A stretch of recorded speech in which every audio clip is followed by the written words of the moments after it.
처럼 이렇게 우리 생각이 아직도 굉장히 많이 박혀 있어요. 그리고 아까 말씀하신 것처럼 아무리 휴게 공간이 좋아도 맨날 쉬어? 뭐 이런 계속 여기 있어? 이런 지나가는 또 여기 있네? 뭐 이런 한마디가 그분들께는 절대로 이제 다시 발걸음 할 수 없는 상황이 되는 거거든요. 그런데 그런 압력의 대부분이 사실은 입주자 대표 회의에서 나온다는 거예요.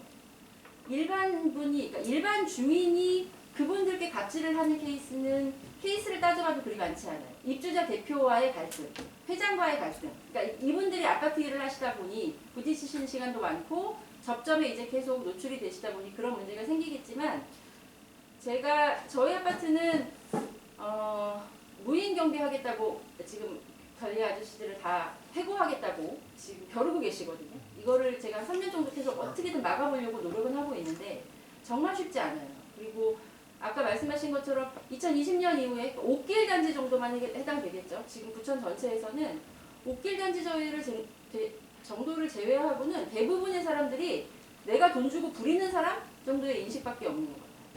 그래서 이 노력이 물론 의회, 노동부, 법을 통한 노력도 돼야겠지만 저는 사실은 입주자 대표회의의 역할이 가장 크다고 생각하거든요. 그러니까 그분들 그냥 경비 아저씨라고 부르는 것 자체가 사실 이제 조금 그렇긴 하지만 그분들을 대하시는 태도나 그분들이 내가 할 다른 일을 대신해주고 있다는 생각을 조금만 해주시는 의식 개선을 주민들과 함께, 입주민과 함께 하셔야 이런 것들이 굉장히 쉽게 풀릴 수 있다고 생각하거든요. 그 대표회의에 들어가 있으면서 정말 벽을 많이 느꼈던 사람인지라 어떻게든 해보고 싶은데 오히려 억울한 일을 당한 아저씨가 계셨어요. 그래서 그분을 도와드린다고 저희 아파트 라인은 사람들이 다 몰려가서 이분 해고시키면 우리가 가만히 안 있겠다. 이분은 억울하다 그랬는데 그 다른 분이 이분 해고 안 시키면 가만히 안 있겠다. 법으로 걸겠다 그러시니까 아저씨께서 눈물을 흘리시면서 너무 고맙지만 이제 그만할게요 그러시더라고요. 그래서 저희가 도와드리려고 갔던 게 오히려 이분께 도움이 안 됐던 거예요. 말씀하신 것처럼 법을 개정하고 방법을 바꾸면 그러면 그냥 해고해 무인으로 가자 뭐 이런 분위기가 자꾸 생기기 때문에 이런 것들에 대한 인식 개선이 입주자 대표회의를 통해서 좀 이루어졌으면 하는 바람이 있습니다. 네, 감사하고요. 가장 큰 문제점인 것 같아요. 아주 좋은 말씀을 하셨는데요. 네. 좀 이제 극한 단지를 이제 예를 들어가지고 말씀을 하셨거든요. 우리는 이제 경비원이라고 안 부릅니다. 저희 단지는 보안요원이라고 좀 지칭을 합니다. 왜 경비원도 너무 낮춘 말이라고 이렇게 보여져가지고요. 저희 단지는 뭐 우수한 단지는 아니지만 보안요원이라고 하고요. 제가 그 대표회장을 4년 동안 하면서 뒤에 경비관 누가 근무하는지를 잘 몰랐어요. 누군지도 몰라요. 모르고 이제 관리소나 또는 관리 주체를 통해 가지고 보안요원의 지도, 어떤 교육 이런 걸 전달하게끔 하는 게 입대위에서 하는 일입니다. 그게 이제 갑질로 갈 수 없는 길이죠. 그렇게 되면 확대해 주시면 좋을 네, 포괄적으로 서로 해야 되는데 네. 절대적으로 공감을 하고요. 그런 내용들을 잘 인지를 해가지고 또 이런 내용들을 뭐 해가지고 각 단지에 좀 전달이 될 수 있도록 네, 그렇게 하겠습니다. 네, 고맙습니다. 네, 의견 주셔서 감사합니다. 뭐 저도 3월달부터 동대표를 하고 있는데요. 어려우시죠? 동대표에 처음 나갔더니 제가 저희 동대표 중에 제일 젊어요.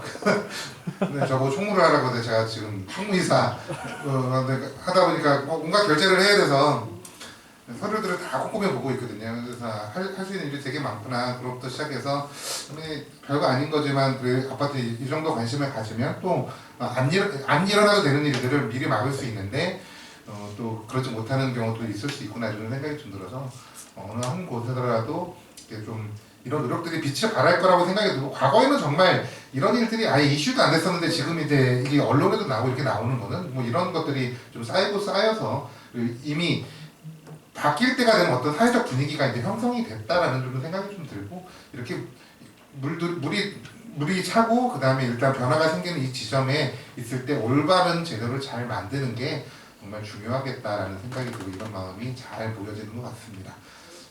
우리 감사님 혹시 뭐 한마디? 별건 아닌데 한 말씀만 드리겠습니다. 네네. 마이크가 좀 있습니다.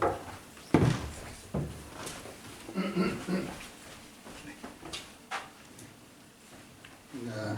지금까지 여러 패널들께서 조금 말씀하셨는데 한 가지만 말씀을 드리고 하는 것은 우리가 미화원들의 임금이 최저임금 물론 최저임금입니다. 경전도 마찬가지지만 너무 적어요. 그 원인이 좀 비용을 좀 아끼기 위해서 토요일 근무를 안 해요. 안 하고 낮 근무만 살짝 하다 보니까 한 3, 40만 원 정도밖에 안 된단 말이에요. 근데 그것이 법정 최저임금은 가능한데 생활임금에서는 안 된단 말이에요. 이게. 네? 그래서 우리 민노총 부천 의장님께서도 그렇고 비정규직 근로자 센터장이신 직접 관련되신 분들이니까 이분들이 좀 연구하고 좀 토론해서 또 투정도 해가지고 최소한 이 생활임금은 보장돼야지. 어떻게 여러분들 40만원까지 살겠어요? 못 산다 이런 이야기예요. 그러면 그것도 보장해주고 해야 되는데 그 점에 대해서는 조금 다른 분들이 말씀 안 하셔가지고 조금 아쉬운 부분이 있습니다. 그 좀 참고를 해주셨으면 고맙겠습니다. 네, 감사드립니다.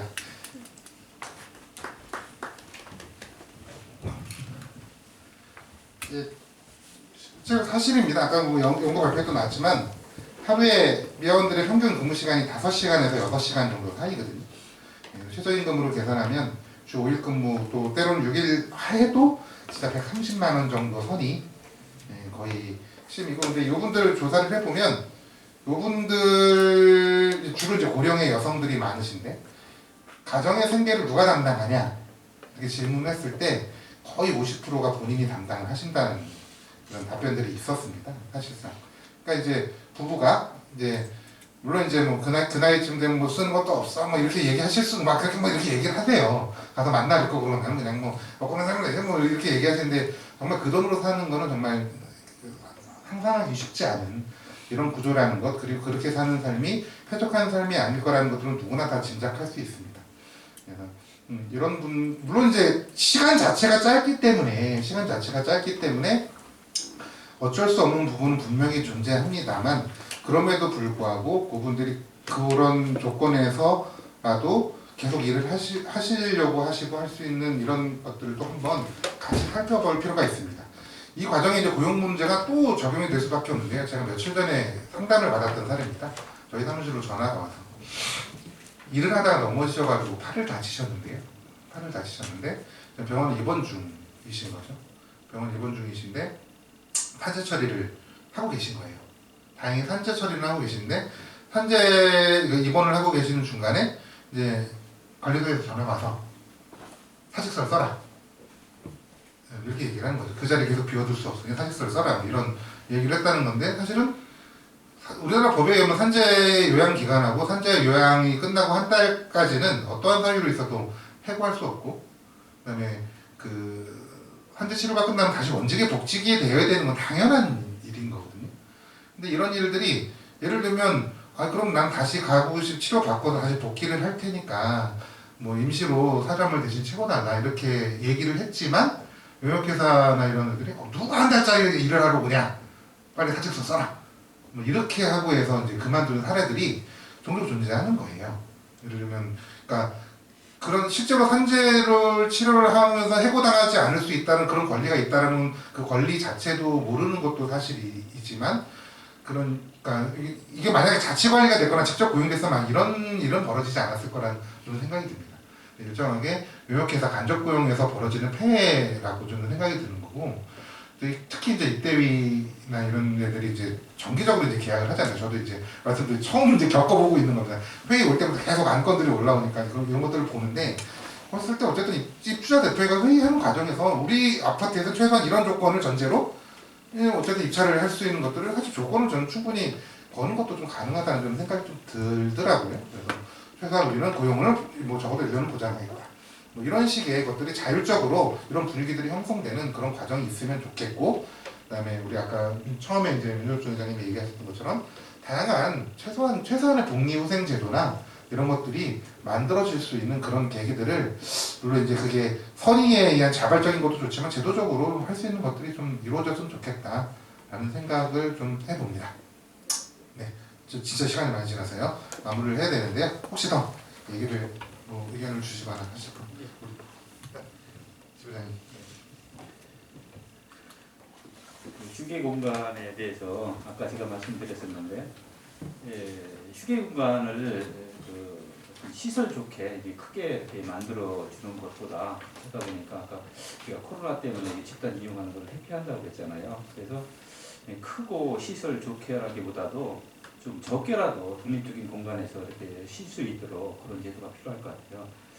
저희들 같은 경우는 이렇게 만들어 두다 보니까 코로나가 아니었을 때도 작년 같은 경우도 시설을 이용했는데 같이 이용을 안 해요. 이용을 하는 이유가 경비원들 이제 낮에 열심히 일하시고 땀이 흘리고 보면 저녁에 이제 뭐 씻는 문제, 그런 청결 문제라든가 그런 문제도 있고, 또 한 가지는 이 같이 자려고 그러니까 이게 코골고라서 같이 잠을 못 자요.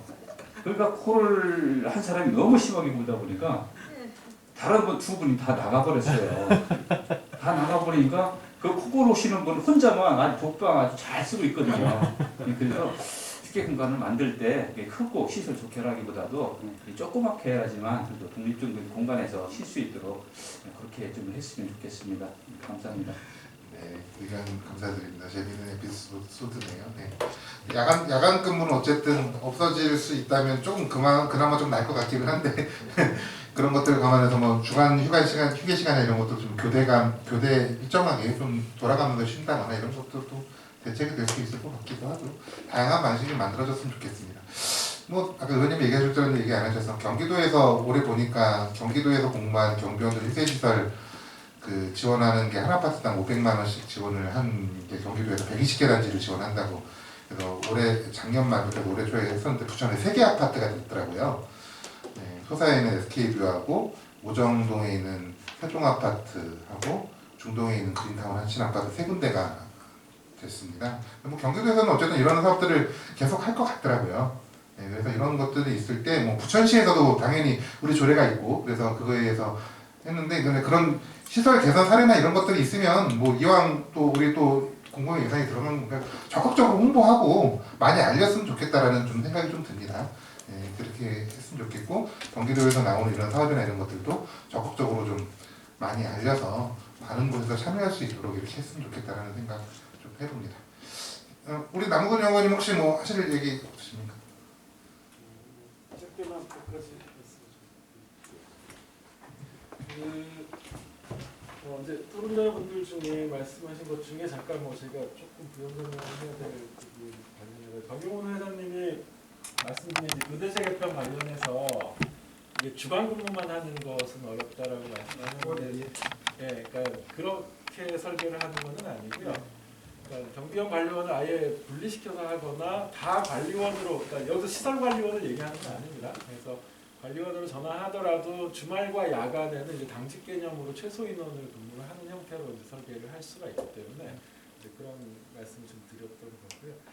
최준현 지부장님도 지금 이제 현직 관리소장으로 이제 근무를 하고 계시잖아요. 아마 3근무일마다 야간에 퇴근, 아마 밤 10시 퇴근하는 형태로 결과적으로 이제 노동 시간이 좀 줄어드는 형태로 근무를 하시는 것 같아요. 근데 이제 거기도 어쨌든 교대제를 바꿔야 되거든요.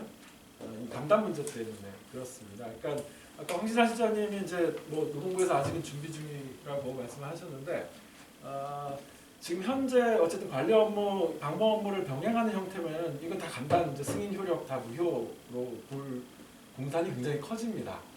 노동부가 입장을 어떻게 정하냐와 무관하게 분쟁이 많이 발생하고 법원에서는 아마 이 감단 승인 효력 무효로 판단하기가 쉽기 때문에 아마 이제 그 일하시는 단지도 교대제를 어떻게 좀 바꾸는 게 좋을까에 대한 고민을 좀 하셔야 될 것 같고, 그거를 이제 고용노동부하고 지자체가 이제 안내를 해서 무료 컨설팅을 다 해주겠다라는 거죠.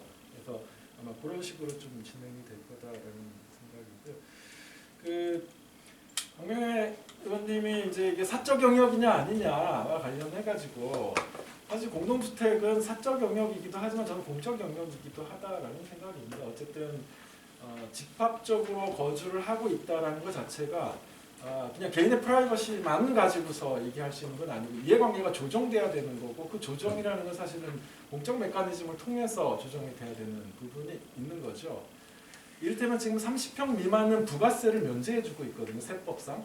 그러니까 우리가 음료수 하나 사 먹어도 다 부가가치세를 내는데 아파트에서 경비용역 서비스, 위탁관리 서비스를 받는데 부가세를 내지 않도록 해주고 있어요. 혜택을 주는 거죠, 사실은. 세금 면제를 해주는 거니까. 그리고 공동주택 지원 조례에 의해서 지금 부천시도 작년에 이제 정보공개 청구해가지고 받아보니까 지원받는 단지 이제 의무관리 단지는 한 2,300만 원 정도를 지원을 받거든요. 그러니까 우리가 민간 개인 단독주택에 이렇게 공적 자금을 지원해주지는 않거든요. 그래서 그런 측면에서 이제 공공적 성격도 이제 동시에 가지고 있다라는 거죠. 물론 이제 지원뿐만 아니라 거기에 따른 이제 규제도 같이 들어가는 거죠. 그래서 약간은 이제 저는 입주민들도 그런 측면에서 사고가 좀 바뀌어야 될 거라는 생각이 들고요. 제가 입주민 하니까 입주민이 정말 따로 있고 노동자가 따로 있고 이렇게 생각이 되는데 사실 입주민은 노동자이기도 하잖아요. 다른 사업장 가면은 또 아파트 노동자들이 또 돌아가면 집에서는 또 입주민이기도 하거든요. 사실은 다중 정체성을 가지고 있는 거죠. 근데 이제 입주민들한테 저희가 설문조사를 해보면은 경비노동자한테 근로기준법에 보장해주고 있는 휴게 시간이 있는 걸 아느냐 질문을 해보면은 안다라는 응답이 절반이 안 됩니다. 그러니까 그만큼 이분들도 그런 노동법이 적용이 되고 이런 사람들인가에 대한 인식들이 아직은 좀 낮은 거죠.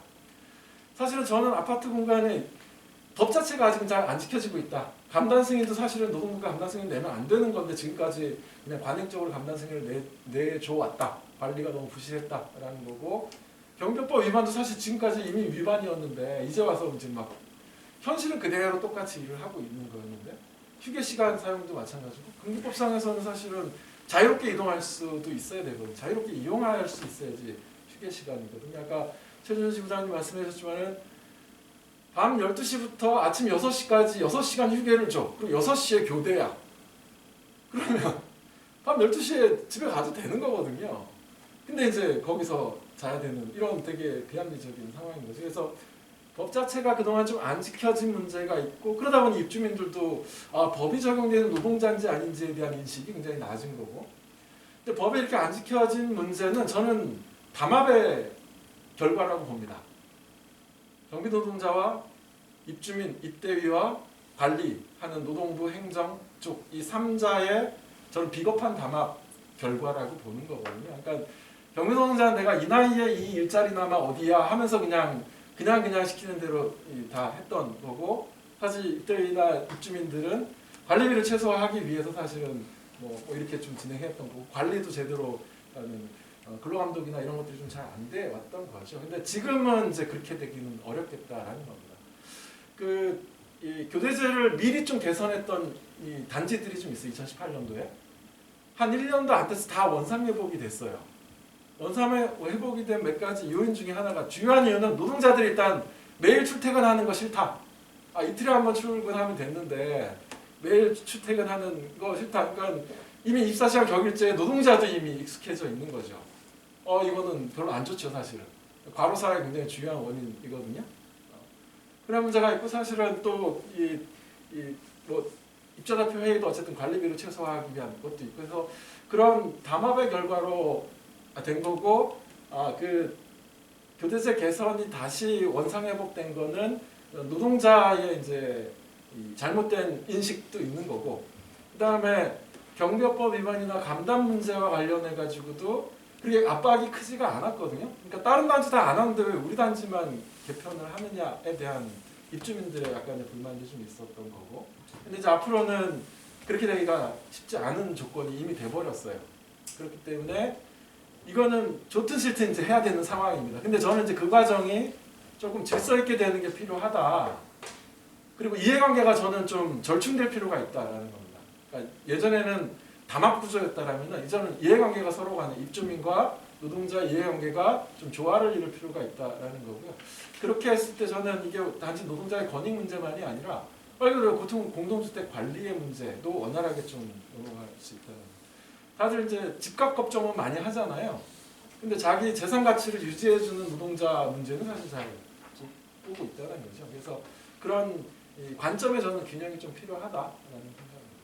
제가 한 가지만.